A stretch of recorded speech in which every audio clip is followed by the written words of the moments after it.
Today, I'm here to break down Jermell Charlo versus Canelo Alvarez. Saul Canelo Alvarez, that is. Two undisputed champions, one at 154 pounds and one at 168 pounds. Jermell Charlo, 35-1-1, 19 KOs. Canelo Alvarez, 59-2-2, 39 KOs. Before I break the fight down, I'm going to get to what these guys do good, what these guys do bad. Bad habits, good habits, all of that. Then we're going to break down the fight. I'm going to give you my prediction as I see it. Now, started with Jermell. We know his last, let's just go down his last two fights, because those are the more recent, right? Brian Castaño, two really good fights. The first fight, Jermell was favored, heavily favored, and it was a way more competitive fight than we thought, on the part of Castaño's great effort. A lot of people felt like in that draw, which it was, that Castaño was really the victim. And I wouldn't disagree. I would not disagree at all. I'm a huge Jermell Charlo fan, but I would not disagree. Then the second time around, Jermell Charlo was able to outwill Castaño. He did showcase good boxing in that fight, but it was not nothing out of the ordinary that I really didn't see him doing in the first fight. He was just doing it in spurts. He was a lot more consistent in the second fight with that game plan. Then we go to Canelo. Canelo's last few performances, for me, I don't want to speak for anybody else, they haven't been quite up to his standards. His last fight with John Ryder, Canelo didn't look up to par in terms of, if it was a higher level of opposition, that performance would not be that great. So I'm judging him off of who he was in there with, that performance not being what I'm normally seeing from Canelo. Because against that guy, he was able to get away with a lot of, posturing and throwing one shot at a time, not being very active. Just hitting them with hard shots.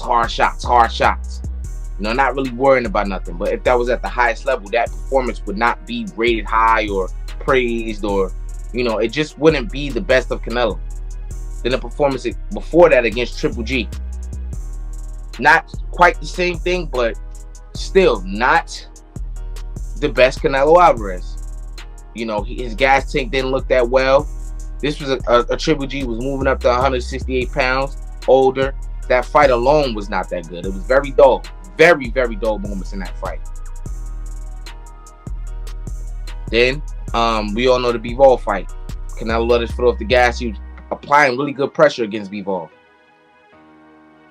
I would say the best pressure that, of course, Bivol has faced in his career.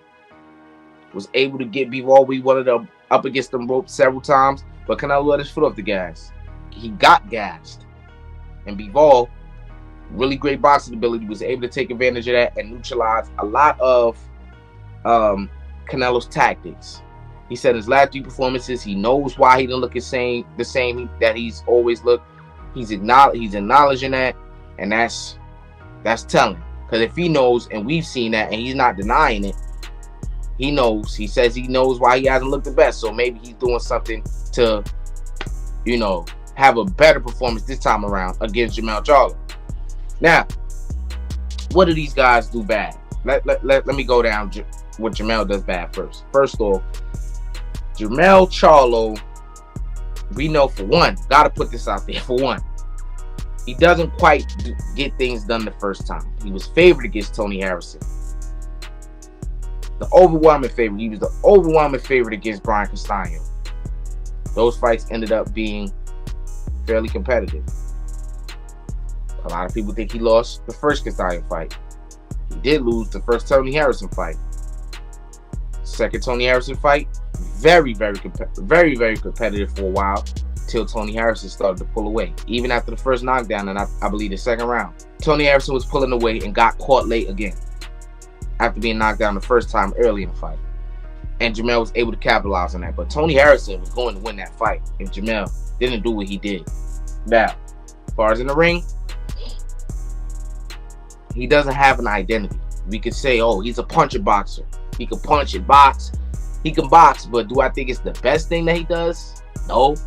He has the ability to do it, but he's very chaotic, sporadic, you know, not very neat, you know what I'm saying, in his boxing ability. Very wild, very chaotic, very. He gets baited into 50-50 exchanges. Not something good that you want to do in this particular fight. You were barely winning that battle with Castaño, which styles make fights. I'm not trying to say, oh, Castaño has to say, but there's something that he does that is very similar to Canelo Alvarez that I will get to. But Jermell, the 50-50 exchanges, dog. You don't want to do that. That's something that he does bad as well. He stands up too high.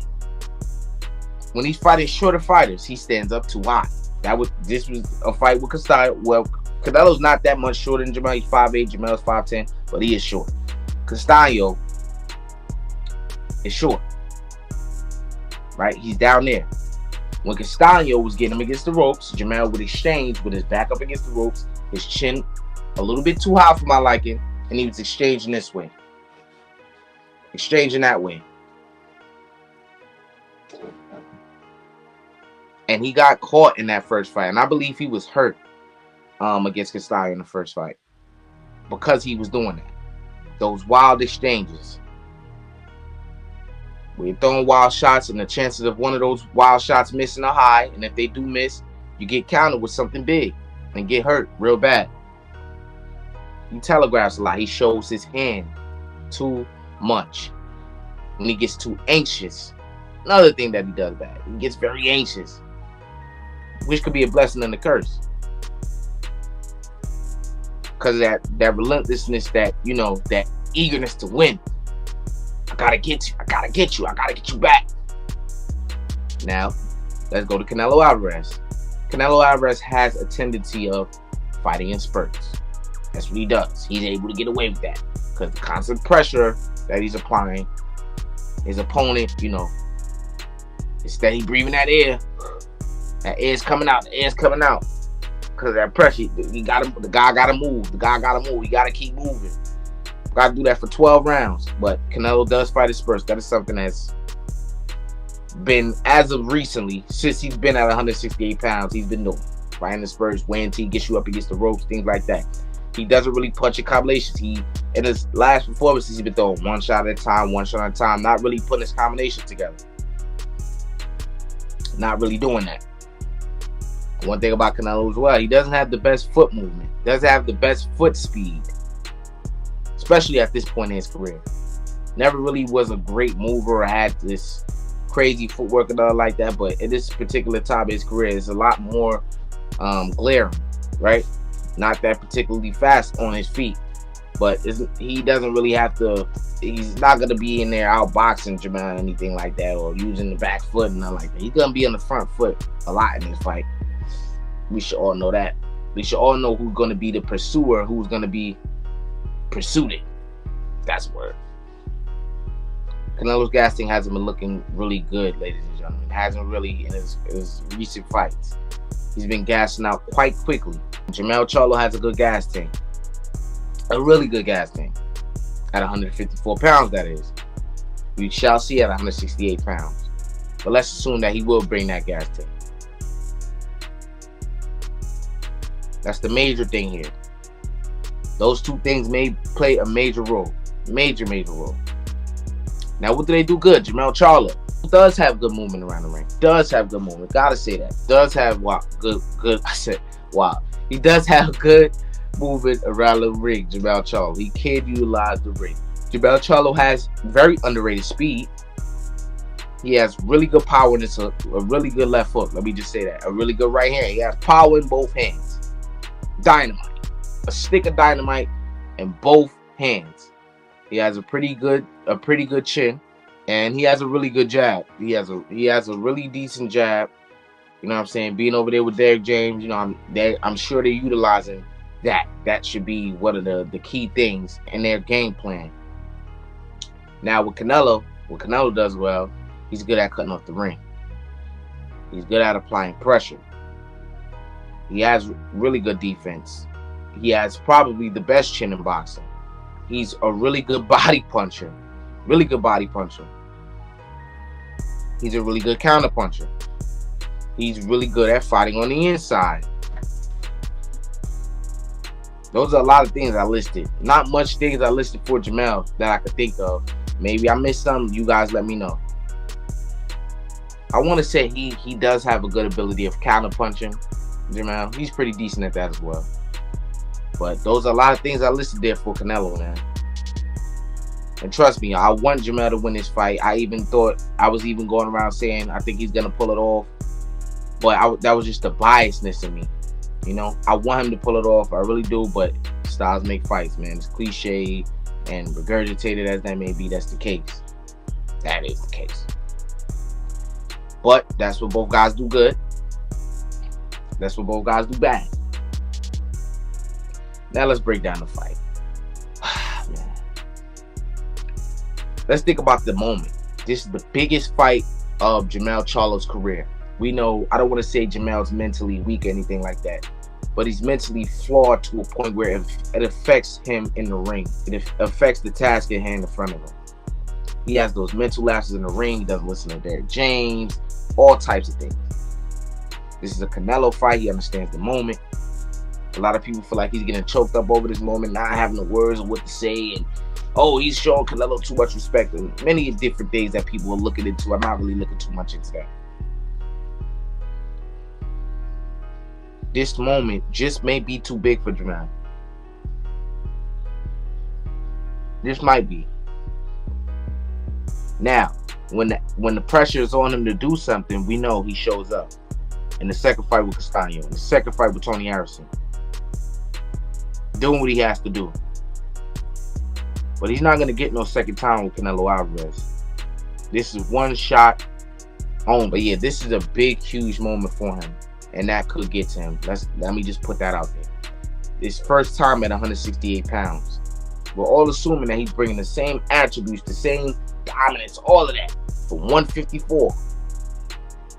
Mind you as well, although Canelo has not been looking very spectacular in his recent performances, Jermell Charlo hasn't fought in over a year. Inactivity is not a good thing in a fight with Canelo Alvarez. It can hurt you. It can hurt you. Will it hurt him? That remains to be seen. But let me get to the breakdown. All of the things that I said Jermell shouldn't do, he will do. He will do. I've been watching him for too long. Round one, Canelo will be applying pressure. He will be applying pressure. Jermell will be utilizing the ring, trying to get away. Jermell, like I said, he's very sporadic. He's very wild. If you feel like Canelo's getting too close, he's going to throw something wild, man. I'll let y'all know that right now. The jab on 1-2 is going to be a punch you're going to see a lot from Jermell Charlo. Just to keep Canelo off him. Hey, back up. Now the hook will come into play for Jermell as well. Like I say, he has a lot of speed behind that hook. If Jermell's able to go to Canelo's body, that'll be good. Because why? That'll bring Canelo's hands down a little bit. Why? You can bring up the hook. But Canelo, do I see him dropping or stopping Canelo Alvarez? Not really a high probability of that. But like I said, round one, Canelo's going to keep that pressure on him. Canelo's going to try to get him on the ropes. There's going to be a lot of moments where you see Jermell on the ropes. And when he's on the ropes, those 50-50 exchanges will be had. Now, Jermell Charlo, his shots are fast now. So will it get to Canelo's first? Will it get to Canelo first? Maybe. Maybe not. Because why? Jermell is wild. Those wild shots. When he feels intimidated, or he feels you're getting too close to him, or he feels you're onto him, he throws one of those wild type, I'm trying to knock you out shots. Whether he lands it or not. There's going to be a lot of moments like that where he's on with his back against the ropes, just like that in the Stein fight. It's going to be a mirror of what that was. And he's going to get himself caught up. Could get himself hurt and dropped. Dropped and hurt. Whatever you want to say. But as the rounds go on, Canelo's pressure eventually gonna get to Jermell. I think this is the first time we're gonna see Jermell be fatigued in his career. Like really fatigued. Because of the mental and physical pressure of Canelo keep coming to him. And Jermell seeing, damn, this guy he really not folding for my shots. Because Castano took a lot of his shots in the first fight and in the second fight. So eventually, in the second fight, we know what happened. Jermell's Charlo power does carry late. But do I see him gaining Canelo's respect to a high degree? Not really. Not really. I mean, Canelo ain't just going to be ducking it, jumping in there and getting hit. No. But I don't think Canelo's going to shell up because of Jermell's power. No. This is a guy who we know who's been at 175 pounds, felt those guys' power. And am I saying that Canelo can get hurt? Absolutely not. But I don't see him being hurt to a point where he's wobbly legged or about to get, I don't see Charlo gaining that type of respect. But as the rounds go on, Jermell will start to get more and more tired. Canelo's going to be hitting him in the arms, hitting him to the body, making him bring his hands down, hitting him upstairs. May not be a combination punches, but he's going to be hitting him hard. Slowly breaking him down. Now, those first 6 rounds, like I told you, is where Jermell, he has to be composed. If he is able to weather the storm in the first 6 rounds, he should be good. It should be to a point where it goes to the cards and it's close, and he could probably win a close decision. Do I see him winning by unanimous decision? No. But if he is able to weather the storm in the first 6 rounds, which I think Canelo would be dominant, then we're talking. But Jermell, he's going to have a hard time those first 6 rounds. Gauging a lot. His distance, something that he doesn't really know how to gauge, man. That's why a lot of those wild shots you see him throwing and hitting pure air. His distance control. Now, do I think he will get stopped? That's a high probability. That's on the table. Those 50-50 exchanges is where I can see him getting hurt and TKO. So that's on the table. But I think this will be a unanimous decision win for Canelo Alvarez at the end of the day. Why? I think the pressure will get to him. I think Canelo is going to start to put the pressure on him and really fatigue him. And start to do what he always does. And as simple as that may sound, look at the Callum Smith fight.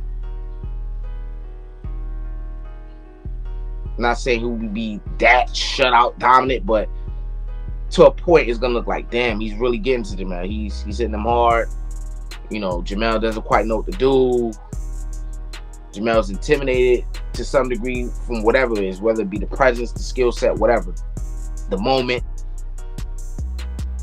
Canelo will win this fight by unanimous decision. I hope I'm wrong. I am a Jermell Charlo fan. But it is what it is, man. To me, it's virtually like, what can I say? That Castaño fight let me know all I need to know about this fight. Because I was going with Jermell, I'm like, hey, man, Canelo hasn't been looking, the best, whatever. But I had to, it is Canelo's weight class. He is confident. He's more acclimated to the weight, man. He's undisputed at 168 pounds for a reason. That style is going to be a huge problem for Jermell. The high guard like a Castaño, all of it.